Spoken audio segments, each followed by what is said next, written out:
travel with your violin.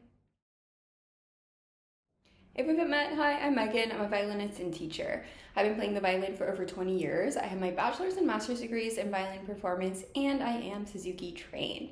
If you're enjoying my videos, please just take a quick second to make sure that you're subscribed to my channel. It's totally free and it really helps me out. And if you're interested in working with me, you can check the description for a private lesson application to work with me one-on-one, as well as a waitlist for my online learning program, Learn Violin Online. In this video, I'll be giving you tips on how to travel with your violin, both in the airplane and on trains. I started traveling with my violin when I was in high school, so well over 10 years ago now. And honestly, I feel perfectly fine traveling with my instrument. So here are things I've learned over the years to make traveling with your violin super easy and stress-free. Let's talk about traveling by plane first. So the biggest point when traveling with your violin via plane is to not check your violin. Your violin should be taken with you as a carry-on. There is one caveat to this in the modern day and age of flying, but if you are traveling with your instrument, you cannot purchase a basic economy ticket. Basic economy tickets do not allow you a carry-on, which is what your violin is. So you need to make sure that your ticket allows you one carry-on and one personal item.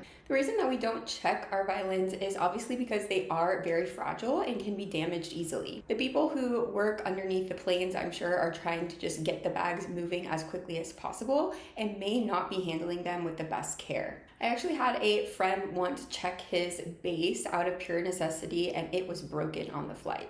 So whatever you do, do not check your violin, always take it as a carry-on. If you're feeling a little bit nervous about flying with your violin, the best thing that you can do is to make sure that you get priority boarding or that you have a high group number. I'm sure we've all experienced that announcement where like group 4 or 5, they say that all of the overhead bins have been taken. Yeah, you definitely don't want that to happen if you have a violin. But if it does, there's something that you can do. If you just talk to the stewardess or the flight attendant and just explain that it's a musical instrument, it's very fragile, you can't check it, as long as you're nice, they're usually very accommodating. They have a special little closet that they can put your violin in along with the crew member stuff. So if that happens to you, don't panic, just talk to the flight attendant. I've never had one be rude to me or refuse to help me. But to avoid that situation altogether, you can just pay for priority boarding, or if you're maybe like a member or you fly a lot, you'll get a high group number like groups 1 through 3 and you should be fine. If at all possible, when you put your violin in the overhead compartment, try to make sure that it is flat or standing up on its side. You want to try your best to avoid the case flipping over and your violin being upside down for the whole flight. But you know, things happen, and if your violin does end up upside down, it's not the biggest deal. It's not the biggest deal in the world. I remember when I first started flying with my violin, I did 2 things that I don't think are necessary and that I don't do now. The first thing that I did was tune down my strings because I thought the pressure would get to the instrument. Now, I don't think that's necessary. I never tune down my strings now. The other thing that I did when I was a very baby traveling with my violin for the first time was I padded the case with like socks. I don't do that anymore. I don't think that's necessary. If when you're boarding the plane, the flight attendant tells you something along the lines of, oh, that's too big to fit in the overhead bins, then you just need to tell them that it's a musical instrument. I also used to carry around the flight guidelines stating that musical instruments are acceptable for carry-ons. Again, 9.9 times out of 10, the flight attendant is going to be understanding, is going to help you out. And those times that they don't, those tend to make national news, you know what I'm saying? I will say though, it's best if you have a hard shell case if you're traveling on a plane with your violin, just to give it extra protection. Something that I try my best to remember to do, but doesn't always happen, is I try to remember to take the batteries out of my tuner. Because one time when I was getting off of the plane, my tuner somehow turned on and there was just like a steady A going, and it took me forever to figure out what it was, and I just don't want that to happen. I've not flown on every single airline that there is, obviously. The airline that I fly most is United, but I've also flown on Delta and American and even JetBlue and Frontier. I've never done Spirit though, so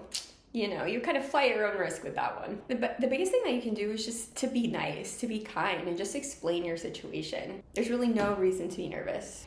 Now, I think that taking your violin on a train is so much easier. The biggest tip with that one is just to make sure that you are boarding your car like first or at the beginning of the line. Obviously, trains don't have as specific guidelines as planes do, so even if you aren't able to get space for your violin in those overhead compartments, you can easily put it underneath your seat. I know that can be a little bit uncomfortable, so just try to arrive early, be like first in line for your train car, and you should easily, get a space for your instrument. I think the thing you have to worry about there is like other people trying to stuff their luggage kind of like on top of your violin, which happens on planes too. And you just have to be kind and say, hey, that's fragile, would you mind not doing that?